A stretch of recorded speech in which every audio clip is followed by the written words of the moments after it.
Ayan. Mga kabunyog, mga kababayan, breaking news ito. Kanina pa ito laman ng mga balita, mainstream media at saka mga social media.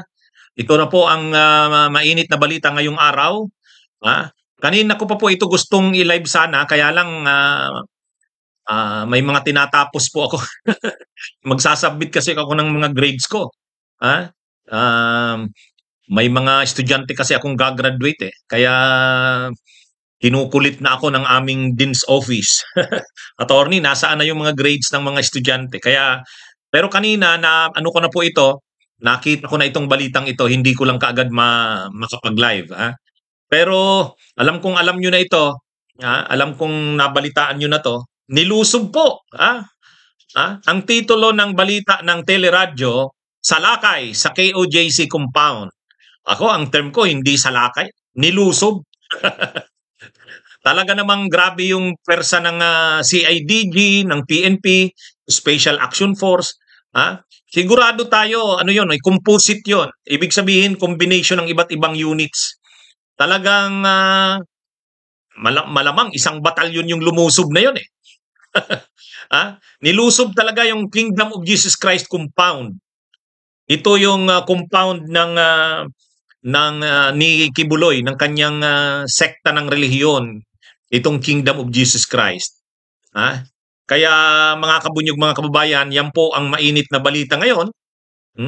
At sa katunayan, nagsisimula ng magkalatan yung mga reaksyon ng mga vloggers ng DDS. Siyempre, ang SMNI, sila yung mga tao ni Kibuloy doon sa SMNI saka sa DCAR, nagsisimula na silang magprograma. At talagang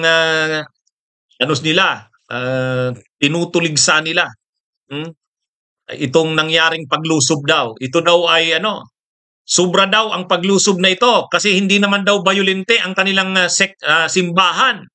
Sila daw ay relihiyon. Bakit daw ganun ang ginawa sa kanila? Nanilusob daw sila. Yan yung pinagsasabi ng mga broadcasters ni Kibuloy ng kanyang SMNI at saka nung DCAR. Sino ba yon? Admar ba yon? Yung Admar sa yung mga kasamahan na nagpo-programa ng Kibuloy sa kanila Roque. Yung mga regular na nagpo-programa sa SMNI. So mga kabunyog, mga kababayan, ano bang masasabi natin dito? Totoo ba yung sinasabi ng mga tao ni Kibuloy na ito'y parang martial na daw, na nilusob sila, na napakarami daw na mga pulis ang lumusob sa kanila? Sa totoo lang, mga kabunyog, kasi ang sinasabi ng mga tao ni Kibuloy, bakit daw ganun ang ginawa sa kanila? Linusob daw sila ng pagkarami-raming pulis. Gayong hindi naman daw sila bayolente. Sila raw ay relihiyon. Sila raw ay simbahan. Talaga daw iba na ang takbo ng administrasyong ito, para na daw martial law. Para na daw martial law. Anong masasabi niyo diyan, mga kabunyog, mga kababayan, sa sinasabi ng mga tao ni Kibuloy at ni Duterte? Sa totoo lang, sila lang naman ang nagkokomentaryo ng ganyan.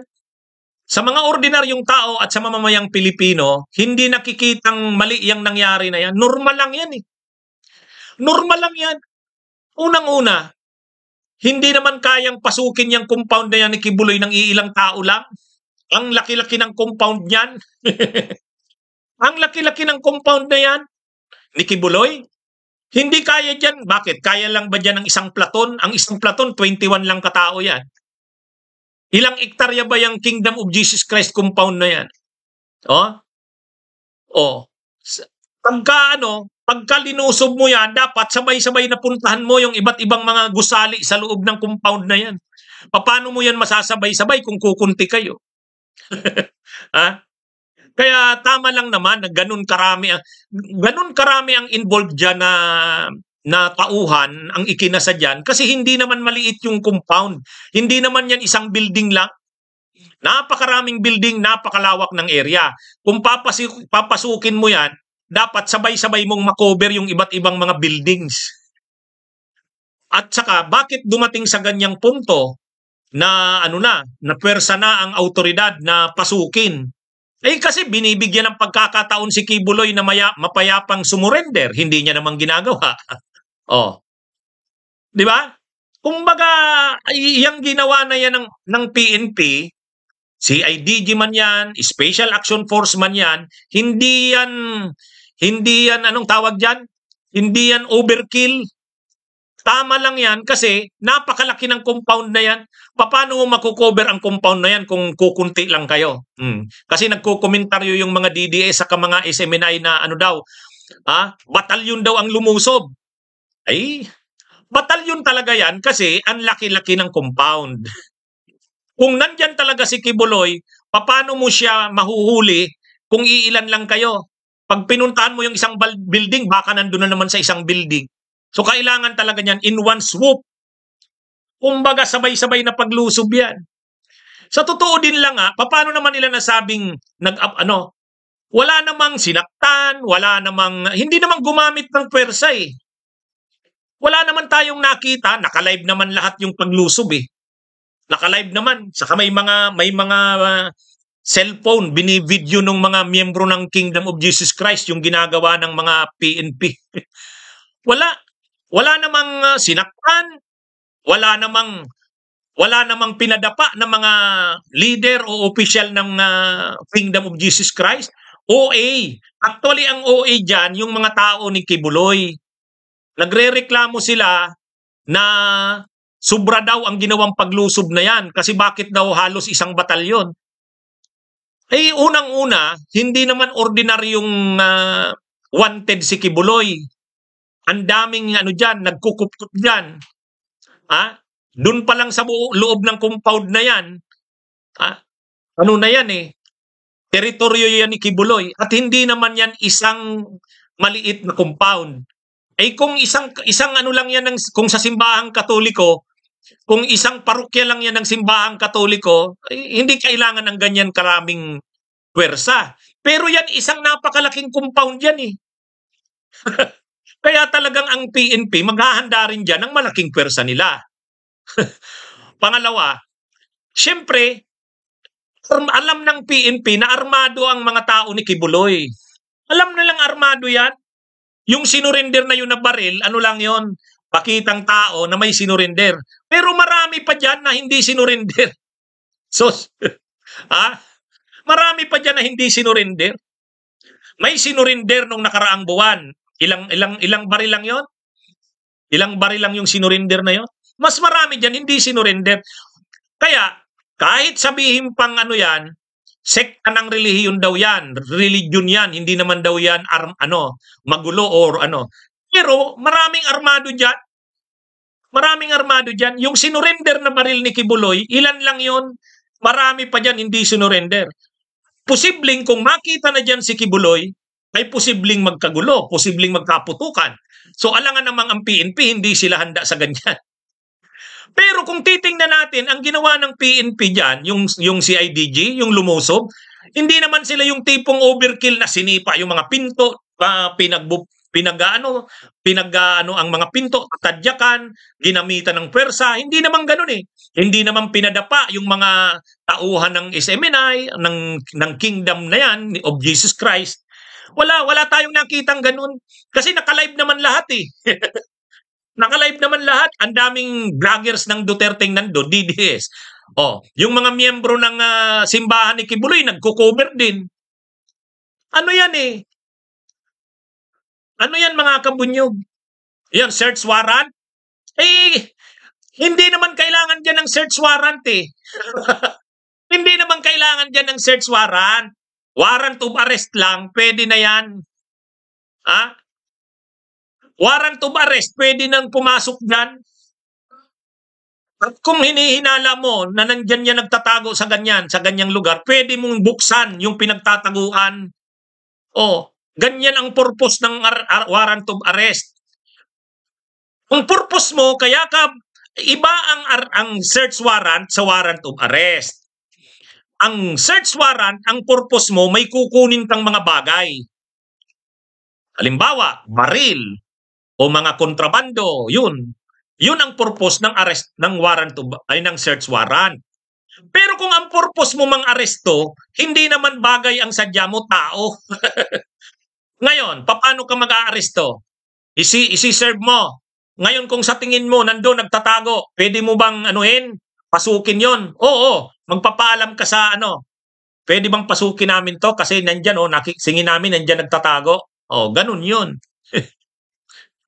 Pero kung hindi, sa tingin mo nandoon nagtatago, pwede mo bang buksan ng pinto? Pwede yun.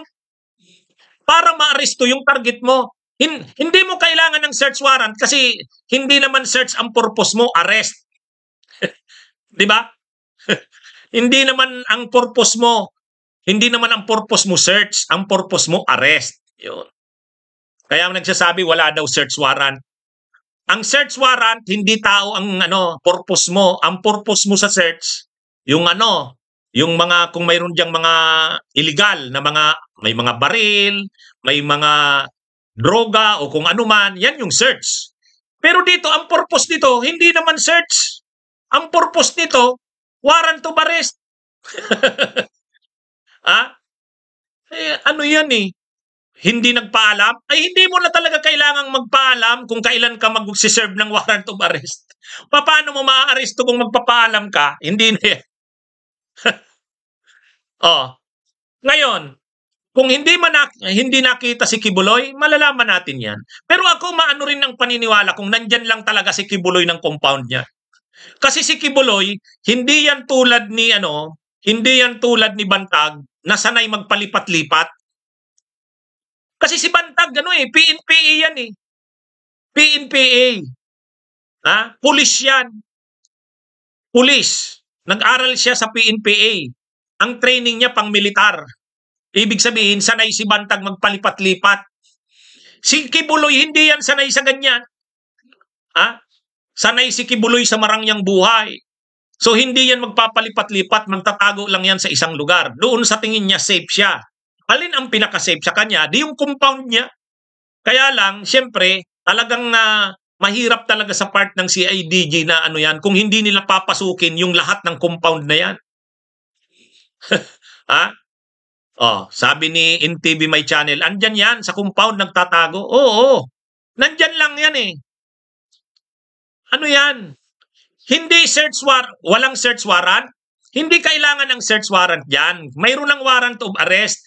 Ang purpose mo, hindi naman mag-search eh. Wala ka namang target na kunin ng mga illegal na bagay. Ang target mo, arestuhin si Kibuloy. Ngayon, ano ang procedure sa pag-aresto? Di pupunta ka doon sa building, sasabihin mo nang nandoon, target na may warrant of arrest kami para kay Kibuloy, pwede ba kami makapasok? Pinapasok ka, di okay. Pag sinabing, diyan, plano namang pasukin yan. Hindi po pwede diyan pumasok. Hindi, tingin namin nandyan nagtatago.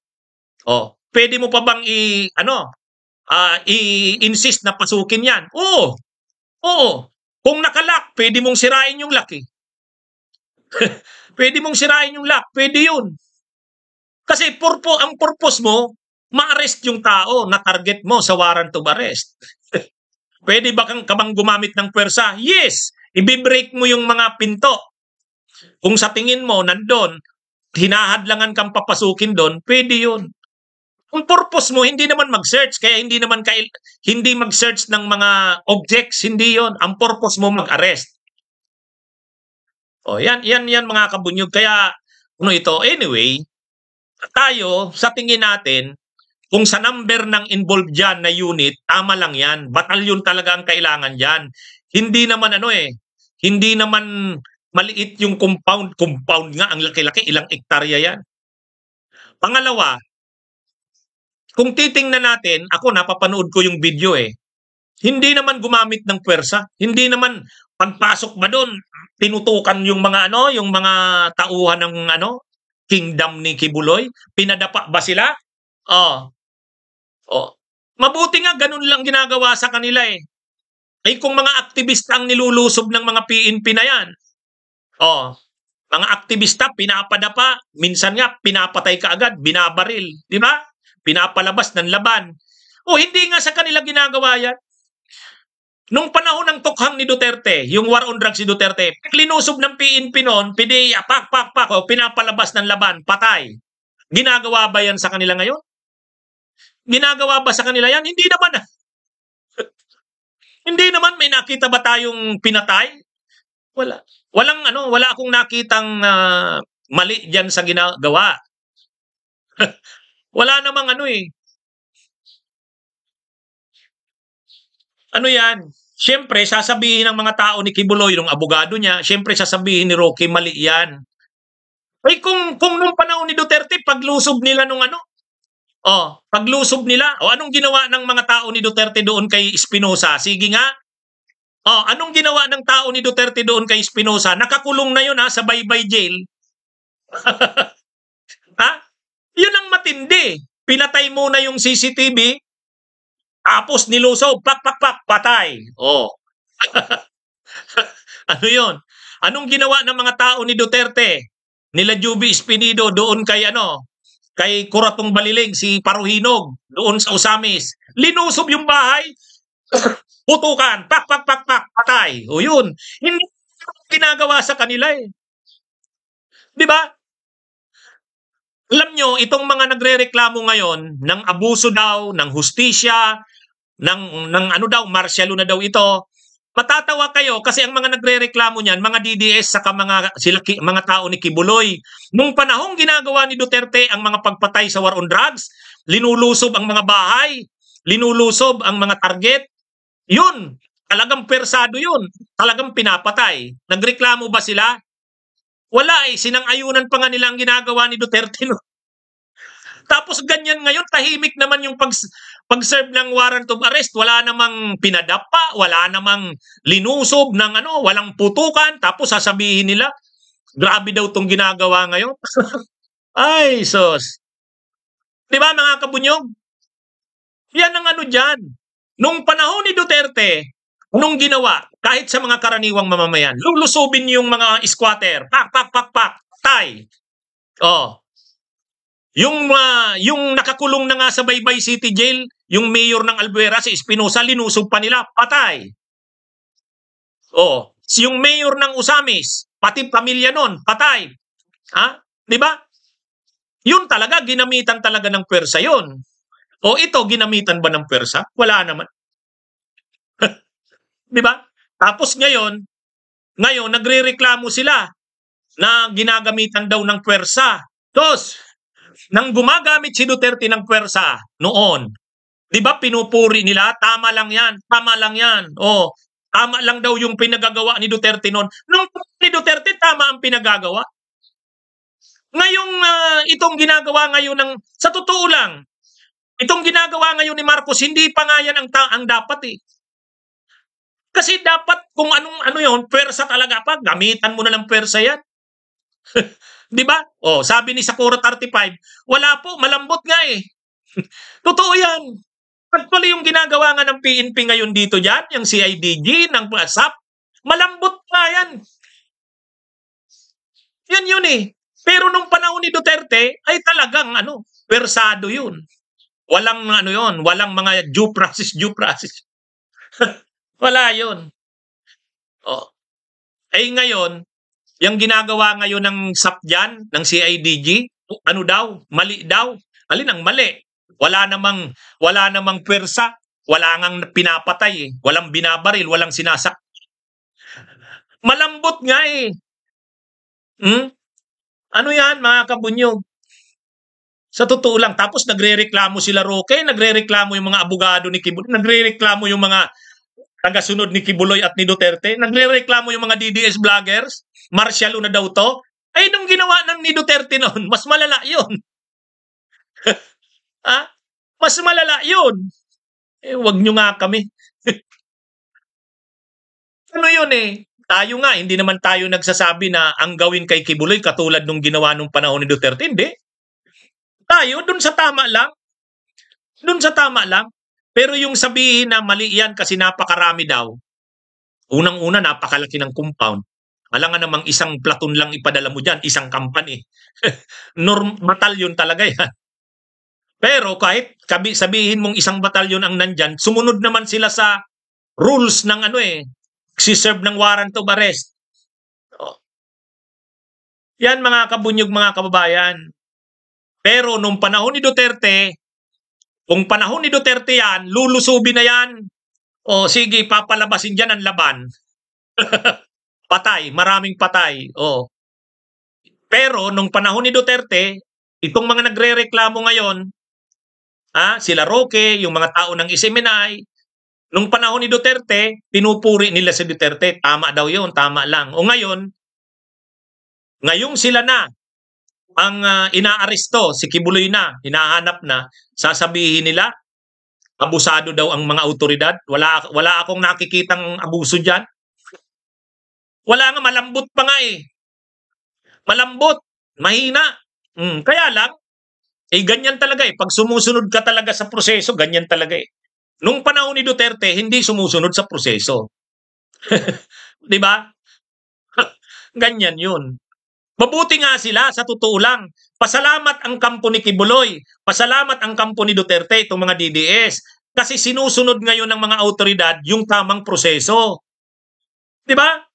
Pero tayo, yung iba nga nagsasabi na, makikita mo ang comment, hindi na, gamitan na ng persa yan. Kaya lang, mali din yon.